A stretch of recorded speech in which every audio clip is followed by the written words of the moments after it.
You're listening to We're All Gonna Die Anyway with Jess Weiner.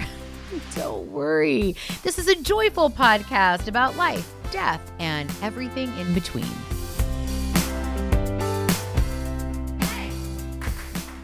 There are simply not enough titles for my guest today, but here's a few.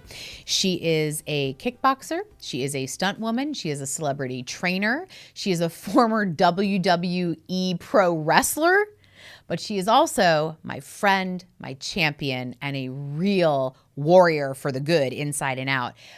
My guest today is Kendra Smith, and she has this incredible and unique ability to really see a person's inner strength and then help them match that with their outer strength. She's been training me for years, although certainly not now in the middle of this pandemic, which is killing me because we, for a couple of years, have been doing some really incredible physical work together where I've been learning how to box and kickbox and train and be in my body in a way that I have never been in my body before. So I know we're going to get back to it, but that is part of Kendra's gift. She sees places that you're strong where you don't feel strong. And she has truly changed my life physically, mentally, spiritually. She's the owner of a studio here in Los Angeles that I also can't wait till we get back open again and you can come and visit her there. It's called Forge. And one of the things I think is so interesting about Kendra is that in her career, as I mentioned, she was a stunt woman. She's done these incredible high profile jobs, but she's so chill about it. I mean, she was a stunt person for Wonder Woman, with George Miller's Wonder Woman for Justice League. And she worked on, again with George Miller, if you're a fan of his work, for Mad Max Fury Road. She was a stunt person for Charlize Theron. She kicked ass as that WWE wrestler that I mentioned under the stage name of Kendall Sky. So she's been everywhere and done everything. But what I love about her, she's got a passionate heart for teaching. So if you follow me on social or if you've heard me talk on this show before, my husband Felipe and I are really involved in a school in Guatemala called the Maya Impact School. It is a really extraordinary school where they provide top-rate education and opportunities for Indigenous girls in rural communities in Guatemala.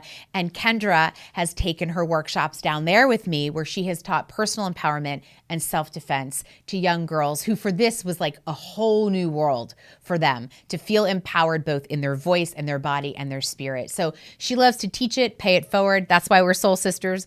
We're also soul sisters because we're both Scorpios. So our shit runs deep. Like we are talking about death and dying all the time. So having Kendra on this show was a no-brainer.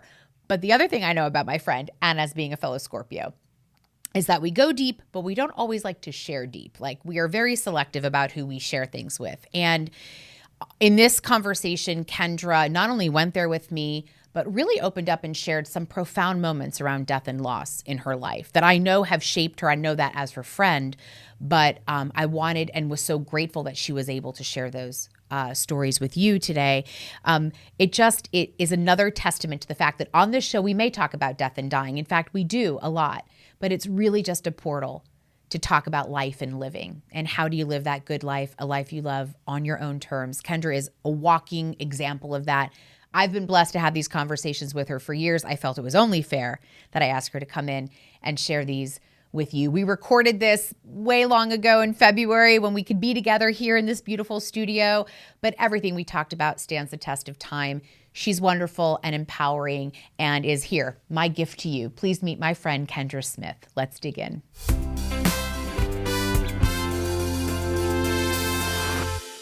Let's just be really clear that this is never how we see each other. No. What do we normally look like at 6:30 in the morning?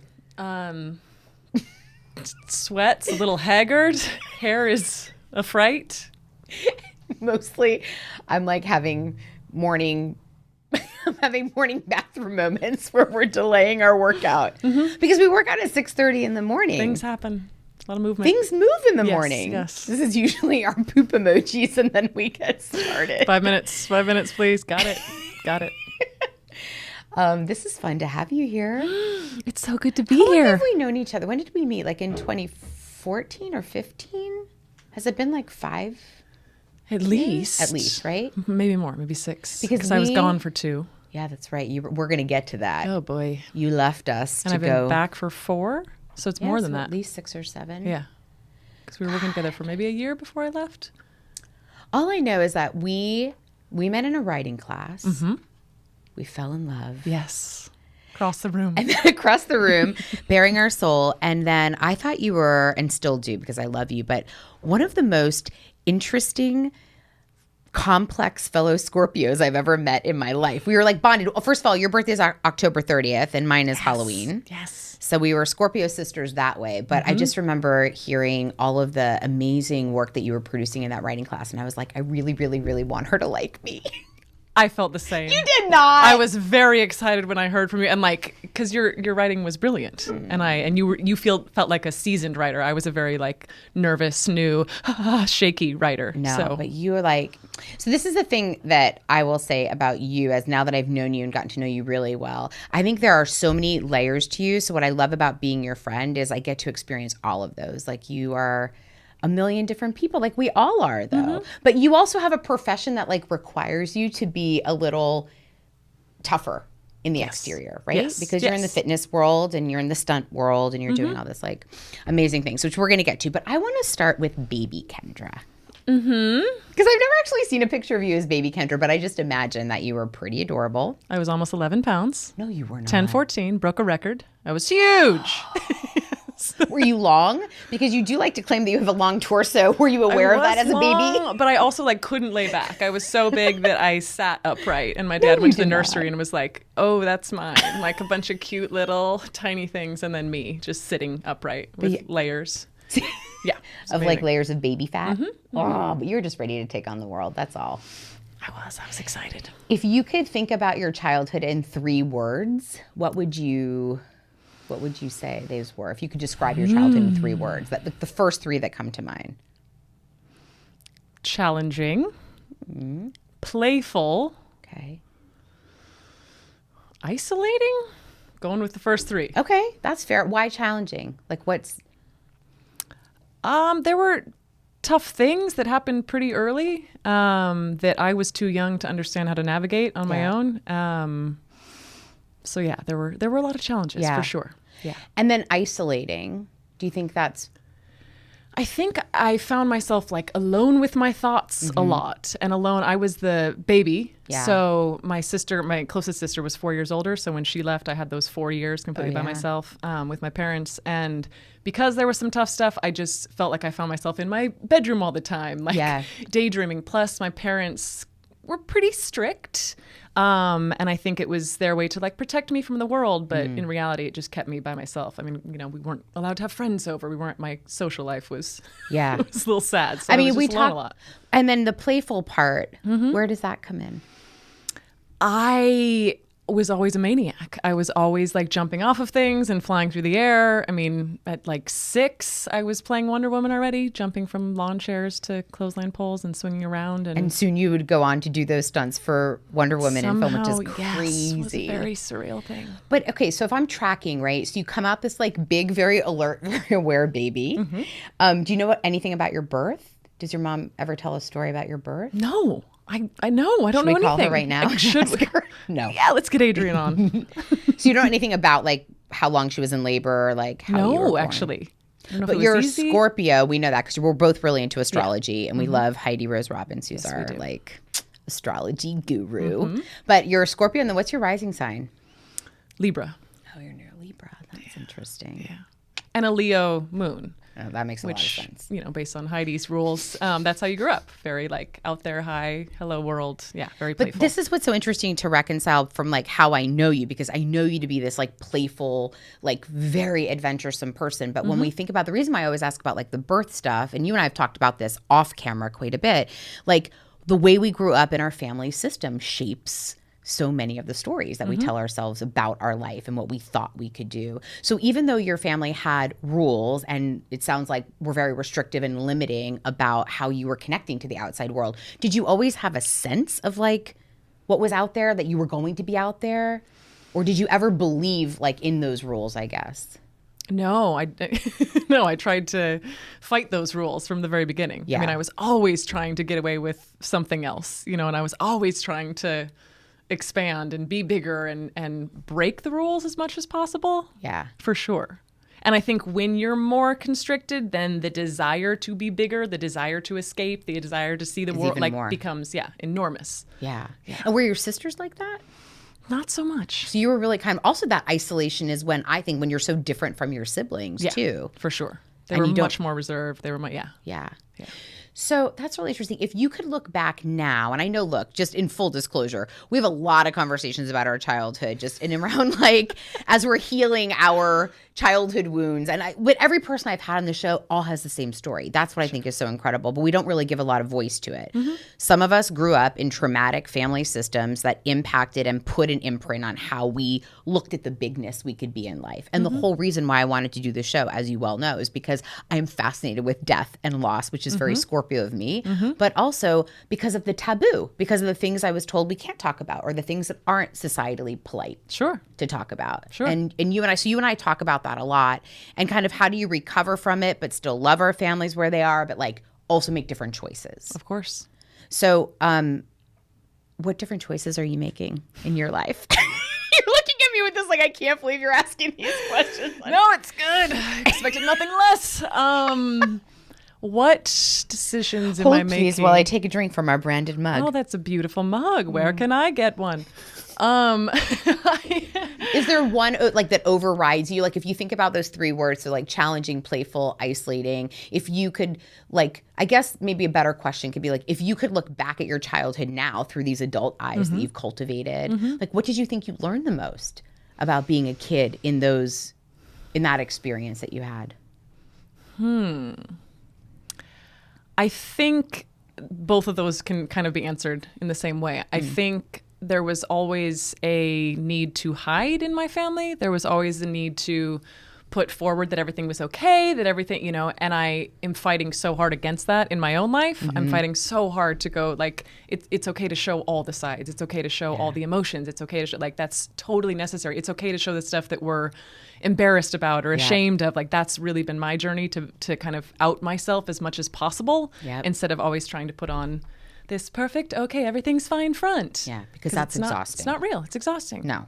And what's really interesting is that in your career that you've built, on the journey that at least I know of, and I want to talk more about that, you kind of now really specialize in helping people get out of hiding. Like if you think about it, the work that you do as a fitness instructor and personal trainer and is so much more than just the physical, which I can certainly attest to. I mean, you've been a huge part of my personal physical transformation, and it's so much more than the rep we're doing or like the sweat that we're trying to create. I mean, it really is a challenge of the way we see ourselves. For sure. Because I feel like when I meet, even right away, when I meet someone, I can see in them like their potential. I can see, I can see. I know, it's so annoying. How it really is. And I'm relentless in yanking that out of them until they believe it too. I feel like I am just, I can see past the noise. I can see past the stories people have said about themselves. I can see past all the lies that, I can see past that and go, okay, I'll listen to that for a second, but I promise we're going to prove you to be a big liar in a second. Yeah. I know. It's so annoying. Yeah. But you're also like, it's part shrink, part working out. But if you so if the takeaway from like our childhood is not to hide, then the career that you've created for yourself and like where you're at in your life right now is really kind of about blossoming, I think, right? And about showing more of yourself. But like, can you just walk through a little bit like the path of how you went into becoming into this fitness space? Because the stories that I've heard you tell is that this was not always your life path, because people will see you're tall, you're lean, you're fit, and they make a lot of us. You are. Shut up. Don't make that face. You are. We have eyeballs. Those who have eyeballs are looking at this. Thank you. But I'm just doing a physical description of you, and people will see that, right? Because you're much more than that. But people will see that, and they'll make a lot of assumptions that you've always been this disciplined or whatnot. So go ahead and tell the truth. Come clean. I mean, I grew up, I did dance a lot and I played soccer. When I went to school, zero movement. I mean, I was doing when you went to college. Yeah. And we did like physical based theater. So it was, but no, I was never in a gym. I was never working out. I was never into fitness. In fact, I kind of resisted that, especially when I first moved to LA.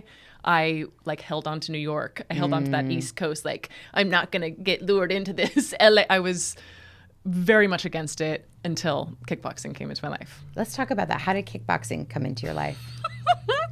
My father, the brief version, met a man at a Chili's. Why have the brief version? I know. Well, we're all going to die anyway. Let's make it brief. I know. Come on. Urgency. He met a guy. He was picking up takeout. They got to chatting. That man happened to be a stuntman in Hollywood. Where was this? At a Chili's in Arvada, Colorado. Amazing.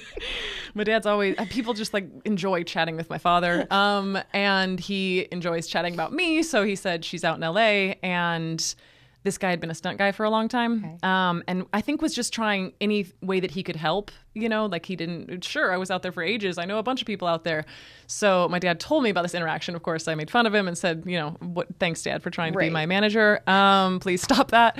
And did you want to be a stunt person? No, that was not on the radar at all. Okay. So he was just trying to connect the dots for you because you're in California. It was what he could connect me to in California. And then maybe 2 weeks later, I got a phone call from a man named Peter Sugarfoot Cunningham, who's a 7-time world champion, undefeated kickboxer, legendary, and still didn't know anything about him. He just called me and said, I want you to meet me at the gym tomorrow morning. Oh, my God. And I was... Really, though, let's talk about that phone call. He said...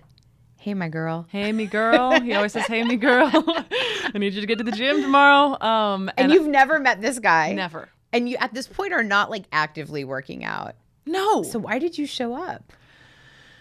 I think it was a tough time in my life. Yeah. I was wandering. I was lost. I was disenchanted by the industry. And when you say the industry, you're talking about the Hollywood industry, acting. Okay. Yes. And Fair. Yeah. And it was someone reaching out. Honestly, it was someone connecting with me. Someone saying, I want you to show up. I want you to, What was it like? You show up at this gym. You haven't worked out. Here's a 7-time world champion. His middle nickname is Sugarfoot. Yeah. What happened? Honestly, it was an old gym. It was all fighters. I mean, it wasn't like a cute fitness gym. It was a fight gym. Wow. And all guys preparing to fight. And he shouted at me across the way and told me to come get in the ring and wrapped my hands and made me start fighting. And that was the first time you've ever done that? Ever in my life. And did it light you up? Like nothing else had. Wow. Like nothing else. Ooh, I'm going to well up. Yeah. You found a part of yourself. Yeah. Isn't that so good? It is. Okay. I mean, it was, especially at that time, it was oh my God, this power and this strength and this permission to just be full out and just go for it, which I think as women, in life, there was so much in my life that felt so restricted that it was this expansive, empowering, oh my God, if I can do this, what else can I do on this planet of moment. I can relate to that because I feel like I had that experience with you. I mean, we started working out when I had 100 extra pounds on my body. Mm-hmm. And I remember, and as we've been kind of going through this process, it is something metaphysical as well as physical. Sure. When you, especially if and I think we do have this in common where we've had challenging upbringings, difficult relationships. We've experienced a lot. I think we're empathetic people. I think we take on a lot. For sure. We're deep, moody, broody Scorpios. And I don't mean that even in a late way. We feel a lot. Yeah. But there is something when you connect the feeling to your fists, to your feet, to your body. And even when I was much heavier and can move like that, it felt incredible. And I think it's part of what has been transformative for me when we work out and do things that you constantly see my body being able to do things that I never thought it could do. And it sounds like Peter did the same thing for you. 100%.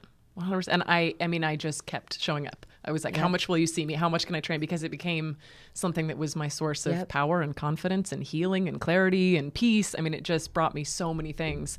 And I couldn't get enough. I know. And then so you take this left turn and now you're in the fighting. Mm-hmm. Are you in the stunt world at that point? No, not for a little bit. But then one of my sparring partners, that was my first stunt role, is that he reached out because they needed a very tall woman who could fight. They were doing Justice League with George Miller down in Australia. And they had been seeking out someone tall enough to double their Wonder Woman. Which is crazy. Because you were playing Wonder Woman as a babes.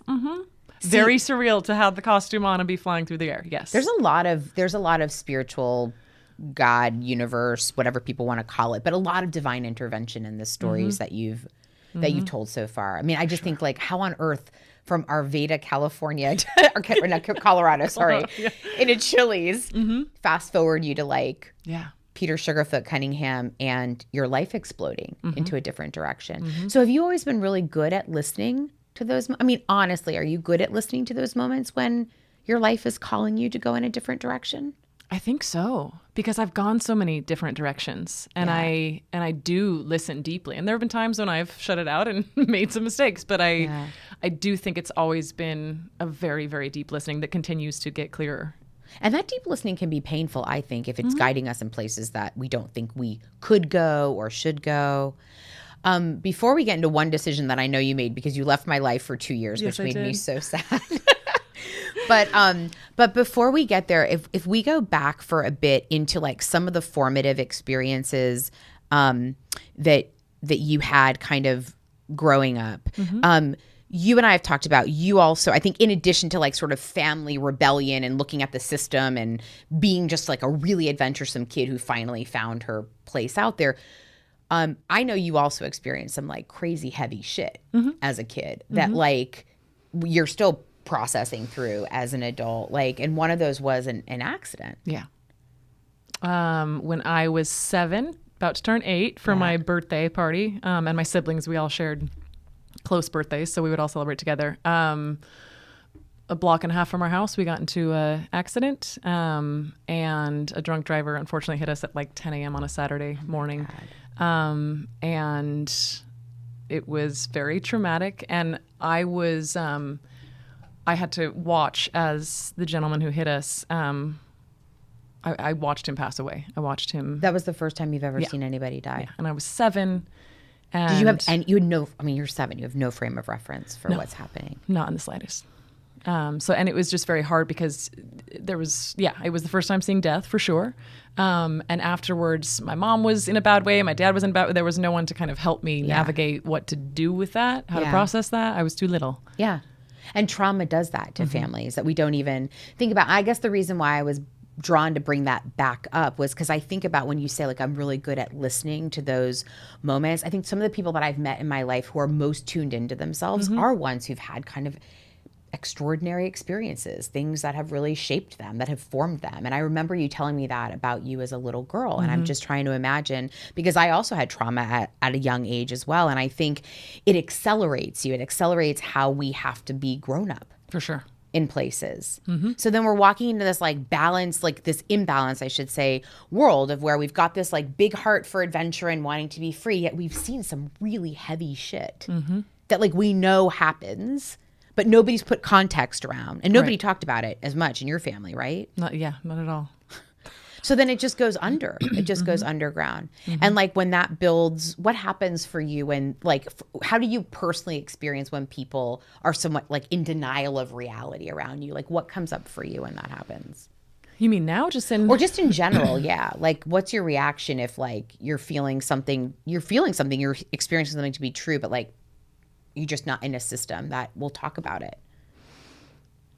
I mean, it's very hard. It's very hard for me to, because I feel like my radar for hiding or lying or not just being real, it makes me want to shake folks and go, come on, no, let's be straight about this. What are we doing? What are we doing? Come on. See, I think I'm so with you on that because I think like I have that desire 9 times out of 10 walking in the world. Like I just want us to be our more raw, real selves. Yeah. And it's painful for me when people can't go there. And I don't mean like everybody's to walk around like a therapy session, but I just, you can feel the bullshit a mile away. Yeah. So you have that experience at 7 or 8. It traumatizes the whole family system. People shut down. They handle it the way that they're going to handle it. And then how did you handle it? Like, where do you put that at as you look back on you at 7 or 8? Like, how did you reckon with that? I don't know that I did. I think in one way, it just made me very confused. There were feelings of anger. There, I'm sure that was there. I think it might have the only good effect I can pull from it is perhaps then like okay, well, if at any time we can head out, I better live I better like do all the, I have all these goals and I have all these ambitions and I have all these dreams. So I'm going to go get them. I think it lit a fire in a way. Yeah. I mean, that was the good outcome, I think. Yeah.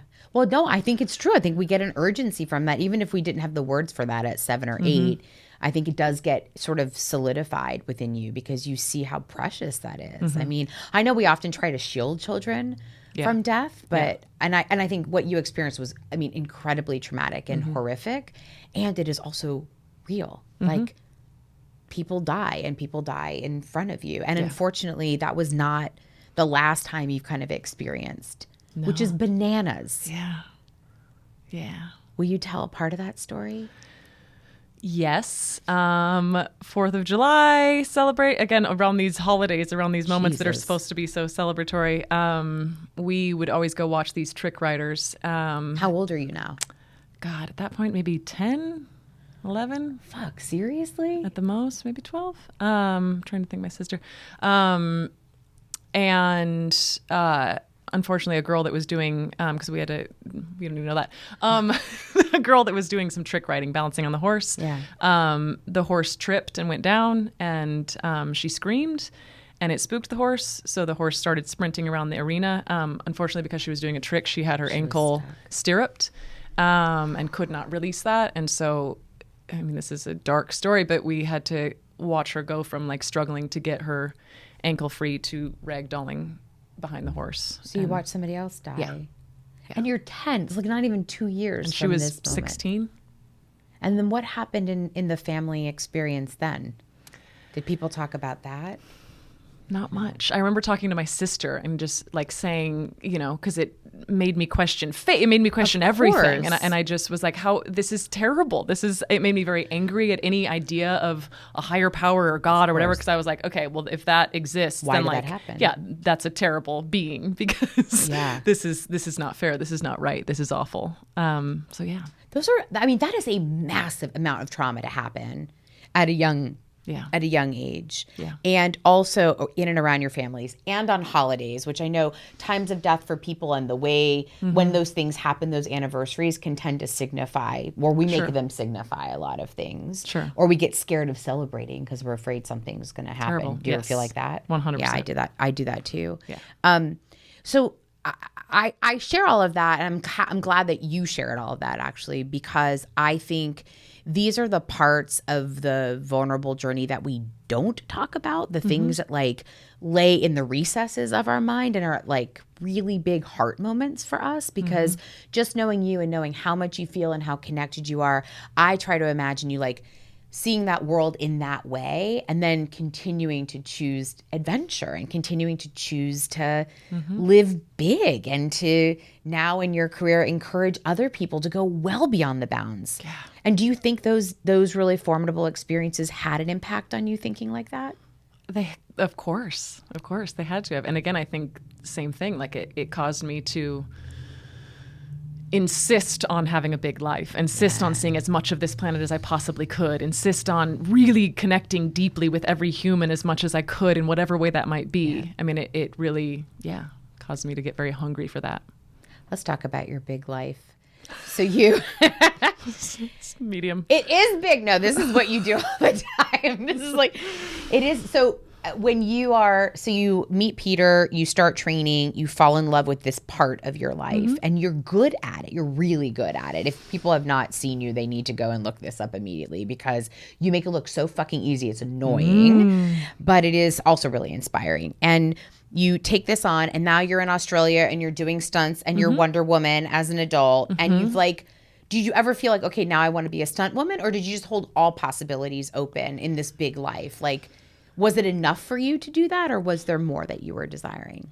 I think I always have kept things open, again, so that I could listen. And if they evolved or if they changed, or once I got a peek at what I thought I wanted, maybe that might change, so I think I always kept it open. And I knew just the reality of stunt life. I was 6 feet tall and the jobs might be scarce. I like that you say about this 6 foot tall piece of this because people don't understand how little people are in Hollywood. People are small. Yes. The men who are our action stars are small, are they not? Yes, they are. So My work was when it was good, it was amazing, but I knew it wasn't going to be a full-time existence. Because then the women that have to play opposite those men, like damsels in distress or badass people or whatever, there's always just those two versions. Those women tend to be very small. And what you and I have talked about, also not very athletic. Right. Well, I hope and I kind of see the changes happening. But yes, there was a chunk of time there where we were like, it's tough for a stunt girl to go, I'll match that body type, but that body type can't do anything. Right.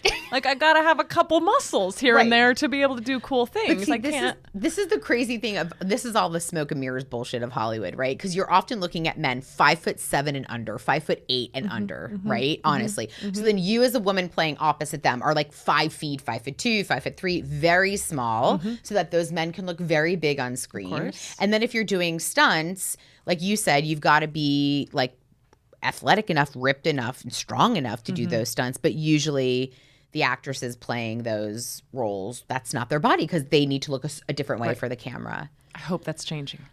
I don't know. Do you think it is? Changes. I hope. Because I think we're hopefully starting to embrace a strong, capable woman. Yeah. Who looks and feels and is capable. Right. Who looks like she has all of her internal organs right where they're supposed to be. Right. She can do things with that body. Yeah. So if you knew stunts wasn't like exactly the end all be all. So let's talk about this moment of departure where, because I remember, so we started training together. We met in a writing class, fell in love. And then you announced to me that you were going to join the WWE. Yes. Yes. Is there a question? There's a lot of questions that I have. Also, your WWE name was?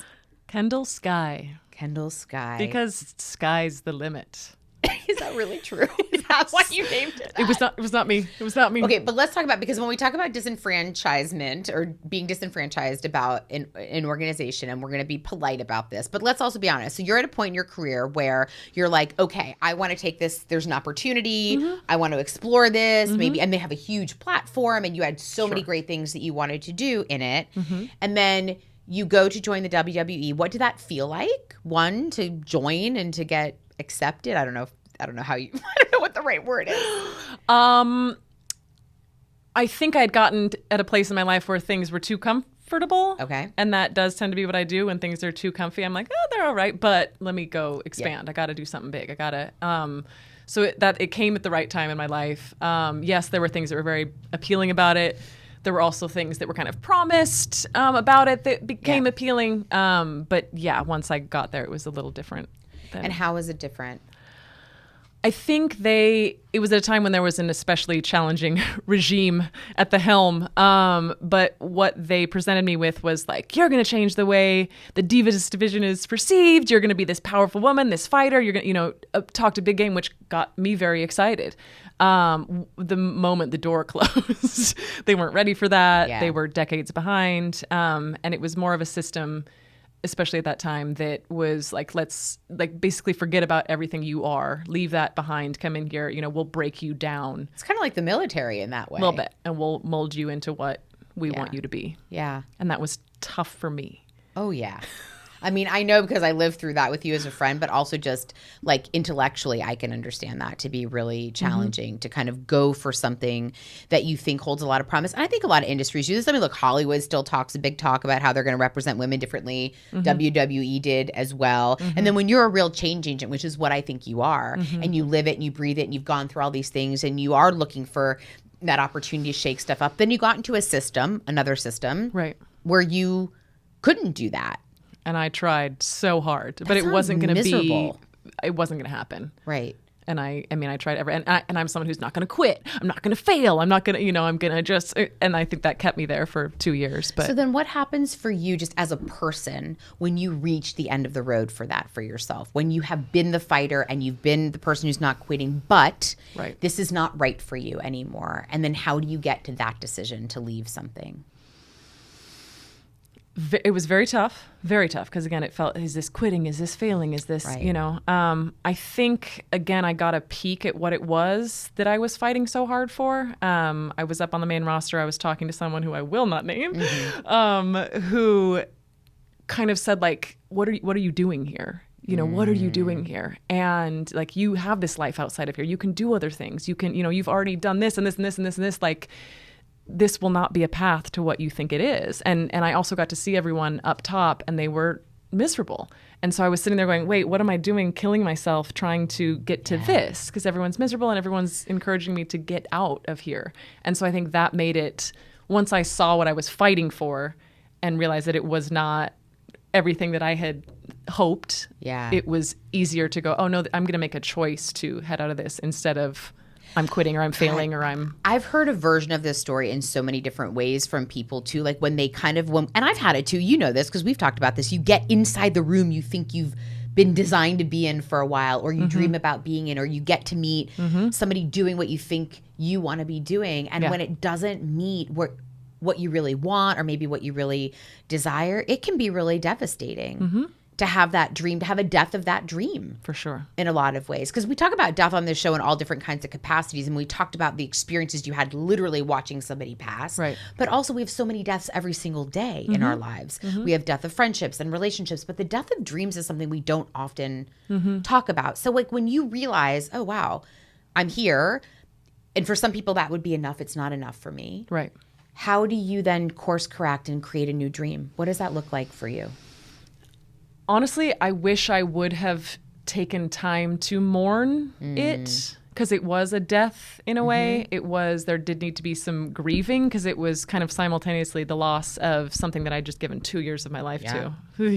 And a relationship ended at the same time. So and you moved away from here because you weren't in California. You were in Florida, Orlando, Florida. Yes, I was. To boot. We love you, Orlando. So I think when I came back here, I was just, it took a long time to get my footing. Yeah. And I wasn't allowing myself to feel all the things and to feel the grief, and it was just like, okay, get back into, you know, I didn't handle it well. I didn't process it. I didn't take. What did you learn from that you would do differently then in the future?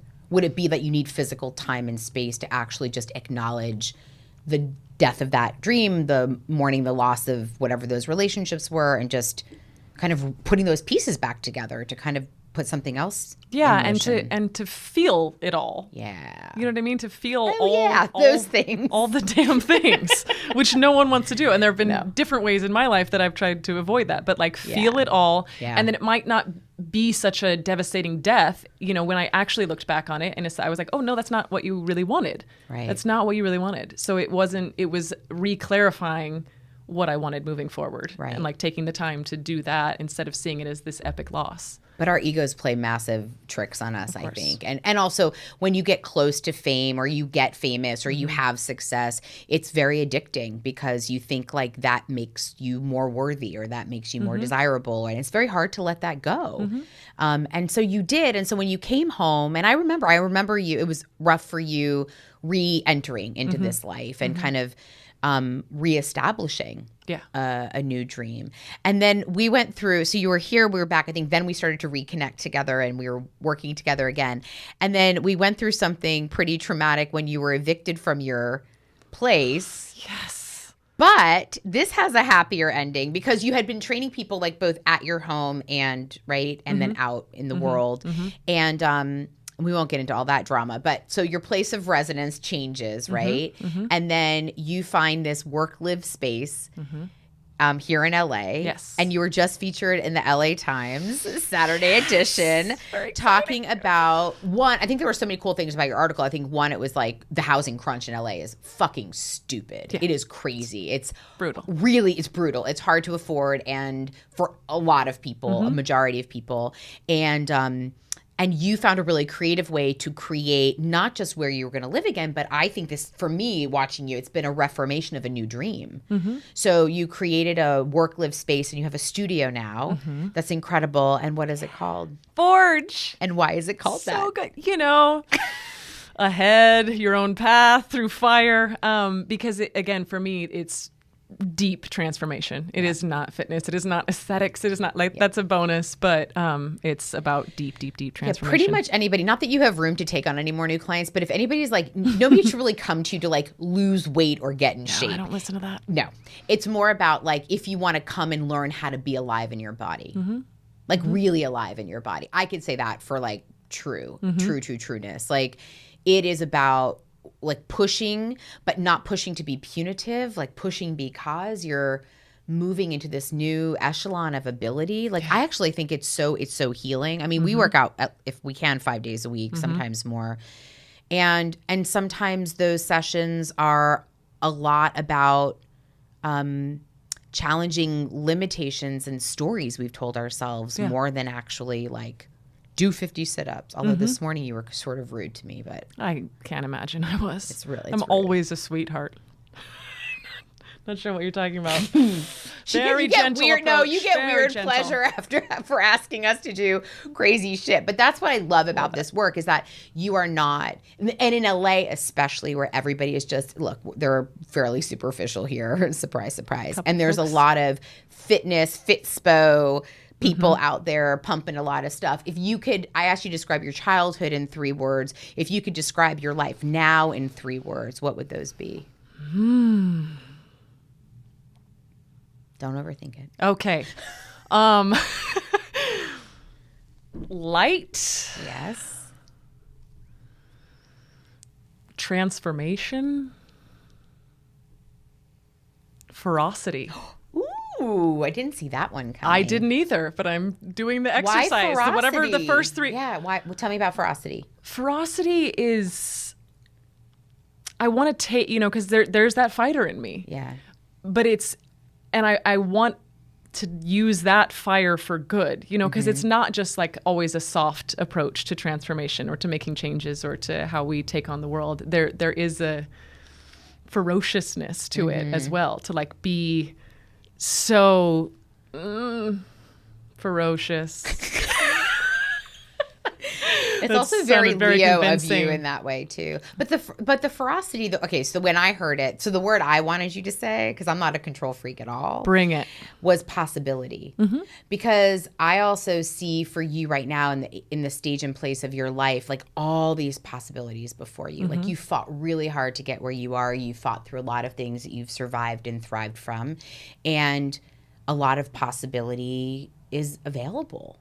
Well, and it's come through in my head a few times during this. I think that's a big thing I took from my childhood. That's a big thing that I live with is that, and lately, my gosh, every challenge, every obstacle, and I know it sounds, but is an opportunity. Like now I'm saying, kick me out of my house. Fine, please. Do you think you would act that way now if that happened again? Now, yeah, 100%. 100%. Yeah. It's like now shifting every... Because you thought life was over. Of course.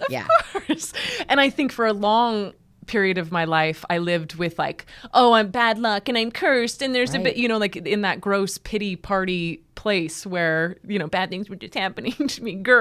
And I am growing up and learning that like, now I can look back on each one, even leaving the WWE. It was like, well, of course, that was a gift. And here's why. But and of course, it's hindsight. But no, that's also wisdom and age too. I think when we get through it. But I've witnessed that as your friend. Like I do think you've grown through that piece. I mean, of course and look, I'm making light of it. I'm the same way. You've worked with me through. I mean, the fact that we like built this studio and we're even doing this podcast right now. I mean, how many workouts over the last year have we been talking about? I want to have this podcast again, and I want to talk about deep shit and. Like sometimes I think the processes that we go through where we think change is like never going to happen is always when we're getting really close to change happening. And we're kind of like resisting that. Of course. A little bit. But I also think like I would relate to the little Kendra part of you that probably did think cursed things would happen because there were some fucked up things that happened in childhood. Sure. Right? And those are the stories that get embedded the hardest and the deepest. Yeah, because as a 7-year-old, you're not like, oh, I'm going to learn from this. No, of like, course what's not. the lesson here? No. You're like, this that. must be something about me, or why are these things happening to me? Of course. Just bad.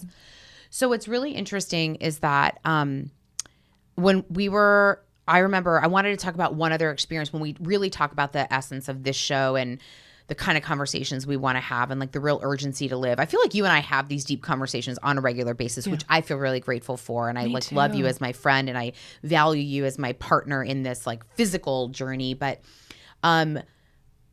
you came into a session that we were having one day, like really, you know what I'm talking about.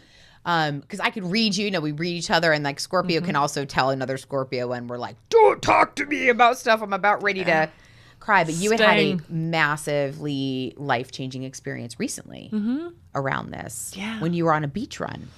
Yes. Which I do every week. And this day, as I was running, I saw a couple standing over a man who was on his back. And I ran like a couple steps past and turned back, and I saw that he was gray and purple.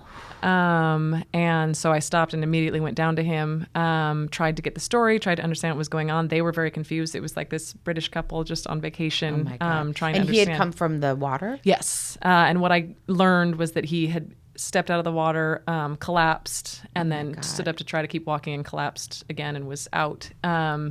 And so like checking for pulse, and they were panicking. They were in shock. So I started doing chest compressions, which was challenging. Just because you don't know the physical reactions, And you've been trained in CPR, but you get trained on a dummy. Right. And this is a real person who's clearly lost breath in their body. Right. And like completely unresponsive in the face, in the eyes, which was haunting in the moment. So chest compressions for as long as I could, getting certain reactions, but not knowing what they, it's not the movies. And there's not that breath that you want so badly where, oh, thank you so much. That doesn't. Right. I didn't get that. Where they spit out water and then they're okay. Right. So what happened? Fortunately, a little while later, the EMTs came. They continued the chest compressions. Still unresponsive. His wife showed up. That was very challenging. And then they drove him off. And I just stood there not knowing at all what had happened. And some of the surfers around came up to me and said, we saw what you were trying to do, and thanked me and such, which was great. But I took a few steps away and just, lost it because I didn't. Of course. And I think anything else in your life that you're never in that heightened state. So everything and any other trauma just like surfaced, other people that I had seen in that. And for a week I lived not knowing, which was very hard, and trying to make peace with it either way. And didn't know his name. Didn't know his name. Didn't know anything about him. Right. But had literally just shared like one of the most incredible moments. Yeah. That will potentially all happen to all of us at some point. Right. And then what happened? And then a week later, I went back to the same spot and finally found a lifeguard who directed me to a guy who's there every day doing emergency response. And I said, I was out here a week ago, and what I learned from these guys was that he was okay, that they got him to the hospital soon enough, and that he was still with us, which was a massive gift. And you've not connected with him yet? Not yet, but I find, because I of course leapt into the ocean, and it was a lot of joy. And then I did reach out to him. We will be meeting up. Oh, I'm so glad. Which is such a gift. I mean, what a twist. But in that interim time when you didn't know and you were reckoning with like maybe sitting with somebody in their last moments because you don't know, what comes up for you? You're gonna make me well up again? Yeah, Jess. that's my job. Okay. I think for much of it, it was what was passed to me. What is the gift? Like if he is gone, what message was I supposed to take in? Because it was supposed to be me at this exact strange moment. It wasn't a weird coincidence. It was supposed to end. So it was a lot of sitting with that and trying to hear those messages or feel those messages, a lot of trying to shift into gratitude of like, if this was this person's last moment, like, I'm so glad I got to be there. I'm so glad I got to, that they weren't alone. I'm so glad I got to, I hope they know that I was trying to do everything in my power to help. I hope they, it was a lot of that. Yeah. Big things. But and all that trauma then rushes back in from all the moments that you were at where you, I'm sure, wondered even as a little kid, why me? Why am I here? How am I there? See, to me, the reason why I want to talk about this was not obviously to make you well up, but because I just think this is like the really hard and good stuff of life. It's the mystical part. It's the you on the beach at the exact moment that this happens. And the fact that you're this like carrier of life, even in the face of death, like you see it. And I feel like, and not to get like, I know I've mentioned Scorpio like 5,000 times, but like it is a function of, I think, how we're brought into this world and, in this sign, like we're, well, and I think it was something for me because those other two people that I had seen, of course, they came to mind. And once I knew that he was okay, and I had I did this very wooey thing out there, but I was like, oh, this was a gift, because in those other two situations, I was I wanted to help, but I couldn't. I was too young, or I was like in an arena, like there was a desire to, but like not being able to step in, not being able to take action, not being able to help. And so for me, selfishly, this felt like a beautiful gift to go, oh, I can step in this time. I can help in some way, and hopefully it will be. Yeah. And you did. Yeah. And then does it still linger for you, the urgency of living when you have moments like that? Like, does it ebb and flow, or like, do you keep it pretty present? Very present. Yeah. Sometimes want to turn it off. I know. You know, I know. Sometimes want to give myself a break and go, can you just be the person who's not like, and the next goal, and the other, like, I sometimes want to turn it off, but in another way, I'm grateful for it. But see, that's the crazy part, is like, you didn't even know who that guy was. So like, what I also take away from the story is like, we are all just human, and these labels that we give ourselves for the jobs that we tend to spend our time doing in the world are just that. They're labels and they're jobs, and they're ways for us to learn how to be humans, because you didn't know that he was this guy, and that's why you saved him. You saved him because he was a man who needed help. Yeah. And like, I love that about you as a human. And I think like that's something I would want to take away from a moment like that. You help somebody because you can, not because of a status or a stature in life. And sometimes we talk about this, we're just all worshiping at the altar of hustle and, rise and grind and all that kind of stuff. And we don't take enough time to sit and be with each other. And it's part of why I fight.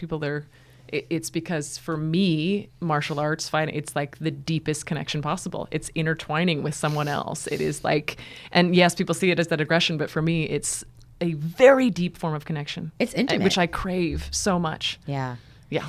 So when you think about your own life and the fragility of it, like, do you think about what a perfect death would look like for you if you could mastermind it? I mean, not daily. How about now? I don't start with coffee and death, but oh God, the perfect death. Like, how would you want to leave the earth? I mean, when I was little, I would always have those, I think it's a lot of people have the flying off a cliff nightmares, and then you like wake up right before you hit the ground and smash. So it's a gift. But if I was going to go, I do, that's what's coming to mind. I haven't thought through it ever, but like a Thelma and Louise kind of like. Kind of, and like all the folks I adore and it's green and it's gorgeous, and there's this beautiful ocean below, and people who are here now, people who have left, I don't know, entities, we're all there. Everyone who was affected by my life in any way who I adore is there. And yeah, it's like this very free sprint off, and I feel like I want to hit the water, I want to experience the water. No injury, because I'm dying. There's no injury. This is my fantasy. Yes. And I feel like I'd want to like dive down. I'd want to like be able to like see and breathe underwater, like be able to like go to the depths. And then like when I surfaced, I was elsewhere, whatever that is, whatever that next, that'd be kind of cool. That'd be really cool. Yeah. I love you. I love you.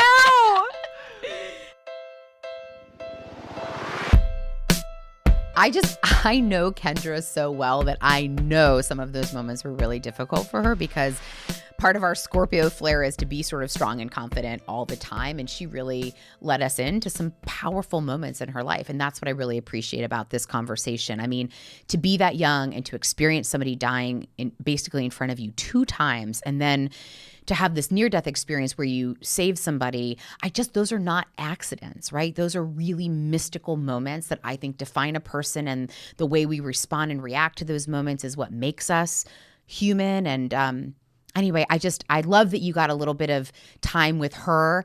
She kicks my butt on a regular basis, but she's just full of light and love, and I'm happy to share her with you. You've been listening to We're All Gonna Die Anyway with me, Jess Weiner. You can follow me on Instagram, Twitter, LinkedIn, and Facebook. And you can also watch this podcast by checking out my YouTube channel for filmed episodes, behind-the-scenes footage, and all other kinds of amazing video goodies. And of course, you can always visit me at jessweiner.com. We're All Gonna Die Anyway is exec produced by me and produced by Lauren Chavez Myers. Our episodes are recorded, filmed, and edited by Jeff Franklin and Adam Lippert of B Film. And our original amazing music is by Becca and Destiny Petrell. As always, I want to send a special thank you to the love of my life, the amor de mi vida, Felipe Lopez. And if you love this podcast, please make sure to tell your friends, subscribe, and leave a review at Apple Podcasts, Spotify, Stitcher, Google Play, or wherever you get your podcasts. Most importantly, if there is something that stood out to you from today's episode, I want to hear about it. So if you want to share your own story, leave a comment, ask a question, please send me an email at podcast@jessweiner.com. I can't wait to hear from you. Bye, babies.